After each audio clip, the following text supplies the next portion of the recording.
Dear students, today we'll be talking about the lipids. Lipids are the macromolecules. They are organic compounds that are insoluble in water and include fat and fat-like substances and their derivatives. Biochemically, they composed of hydrocarbon, that is carbon, hydrogen, oxygen, in which the proportion of oxygen is less as compared to carbohydrate. Hence, they require more oxygen for oxidation. The fat have more energy than carbohydrate and protein. Why? This is because of the oxidation rate of the reaction to convert the fat to carbon dioxide and water. So, if you have carbohydrate, protein, and fat, then fat is going to provide the more energy because its oxidation rate is high. However, it should be noted that the energy that fat releases is at the slower rate as compared to carbohydrate and protein. Okay. Now, if you look at the classification of the fat, they are divided into major three categories: simple, compound, or conjugated, and derived. The simple fat, uh, the simple lipid consists of fat and waxes. Fats are also known as triglyceride. The compound and conjugated lipid are of three types: phospholipid, glycolipids, and lipoproteins or proteinolipids. The derived lipids are sterols, terpenes, and lanosterols.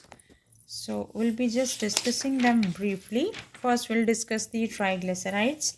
So, triglyceride, if you see, is an ester derived from glycerol and 3 fatty acid. Triglycerides are the main constituent of our body fat and other vertebrates as well as vegetable fat. So if you look at the structure of triglyceride, they mainly composed of glycerol and fatty acid. Now glycerol is nothing but it is trihydroxy alcohol. So three you can say alcohol or you can say hydroxyl groups are present. And then fatty acids, they are actually long aliphatic carboxylic acid. So more than 10 you can say carbon it consists of and a carboxylic group. Then they may be saturated or unsaturated fatty acid. Let's see what are the differences between them. Saturated fatty acid, the carbon are linked by single bond, whereas in case of unsaturated fatty acid, there may be presence of double bond in the carbon backbone. Then saturated fatty acid, usually they comprises saturated fat, and unsaturated fatty acid comprises in unsaturated fat. So saturated fat, they are solid at room temperature, where unsaturated fat, they are liquid at room temperature, mainly consist of oils, vegetable oils. Saturated fat mainly composed of animal fat, um, such as butter. Okay. Now the unsaturated fat can be converted into saturated fat. So the oils are converted into the saturated fat by the process called hydrogenation. Now unsaturated fat, you have different categories. There could be mono unsaturated fatty acid and polyunsaturated fatty acid. So monounsaturated fatty acids are the one which contain just a single double bond in the structure of fatty acid, whereas polyunsaturated fatty acid, they may contain more than one double bond in the structure. So usually the essential fatty acids are all polyunsaturated fatty acids. Now here we'll go through certain example of saturated and unsaturated fatty acid. So saturated fatty acids such as palmitic acid. Okay, so you can see This is 16 carbon acid, one carboxylic group, and then the rest 15 carbon are in the aliphatic chain. Stearic acid with carbon 18, arachidic acid with carbon 20. So these are saturated single bond. If you look at the monosaturated fatty acid, unsaturated fatty acid, which are also known as MUFA. Okay, so the example is oleic acid. Oleic acid has C carbon number 18. Now the double bond is present between 8 and 9 carbon. So these are the sources of such mono unsaturated fatty acid are olive oil, flaxseed oil. Then we have polyunsaturated fatty acid, PUFA, and examples are linoleic acid.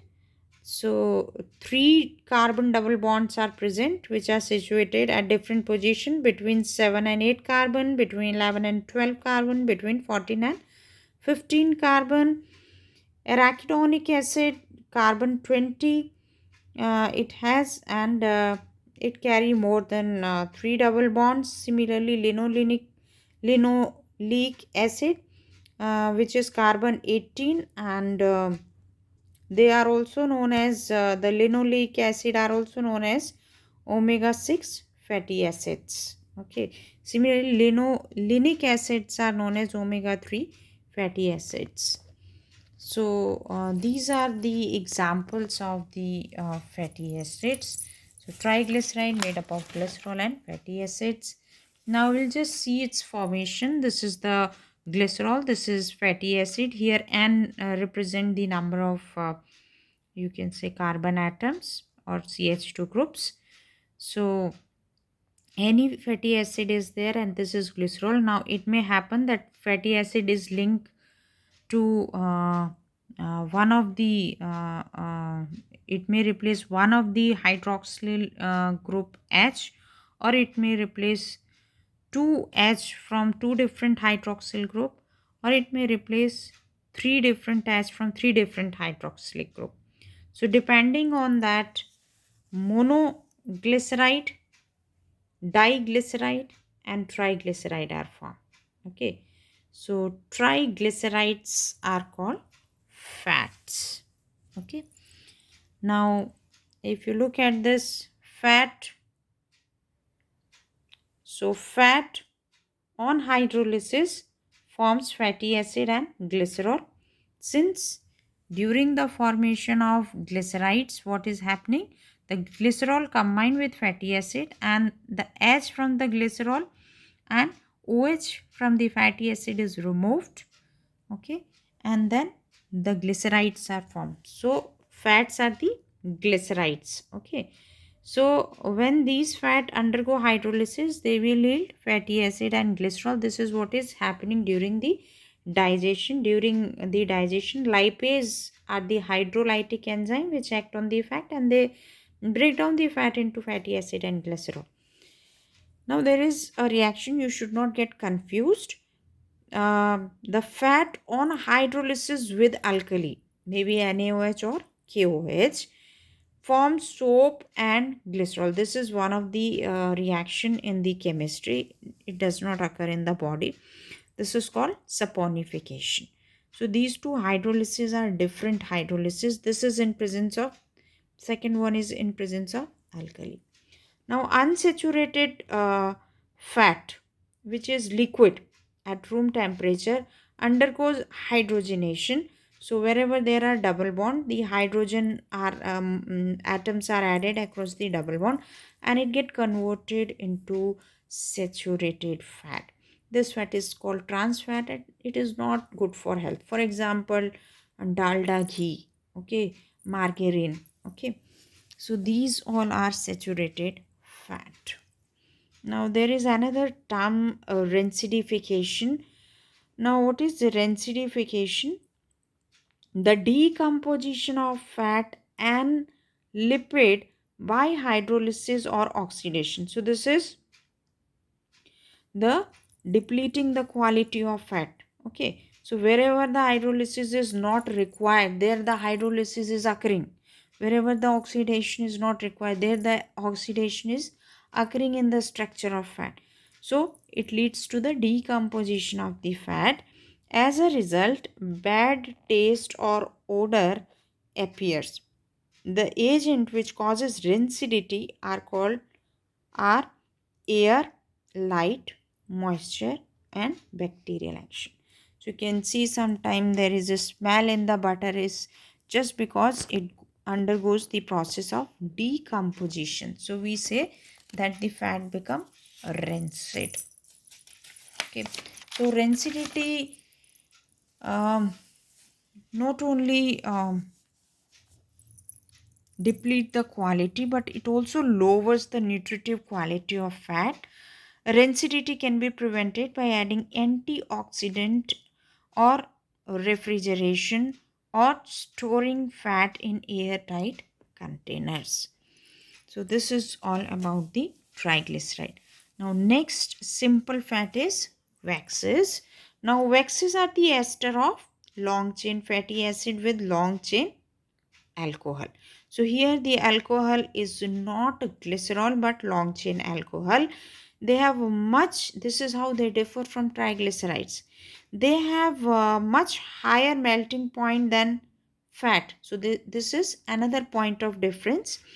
Waxes are lipophilic and hydrophobic, so insoluble in water but dissolve in non-polar solvent. Almost all the lipids, they are insoluble in water but they are soluble in non-polar solvent. The waxes are of great significance to plant and animal due to their hydrophobic nature. They provide surface protection, waterproofing, and prevent decaying. So let's talk about some of the you can say waxes where they occur. Plant wax form coating on green stem, leaves, and fruit, so they prevent decaying there and prevent wetting and reduces the rate of transpiration. Bee wax produced by doming gland of worker honeybees. Wool wax, lanolin, which is known as lanolin, obtained from sebaceous gland of sheep and used for ointment. Sebum, secreted by sweat gland. Cerumen, secreted by ceruminous gland of ear. Suberin, formed on the bark of trees. Uh, Spermacetic, derived from the sperm whale used in the cosmetic and pharmaceuticals. So these are the example of waxes. Now we'll continue in the next video. Thank you.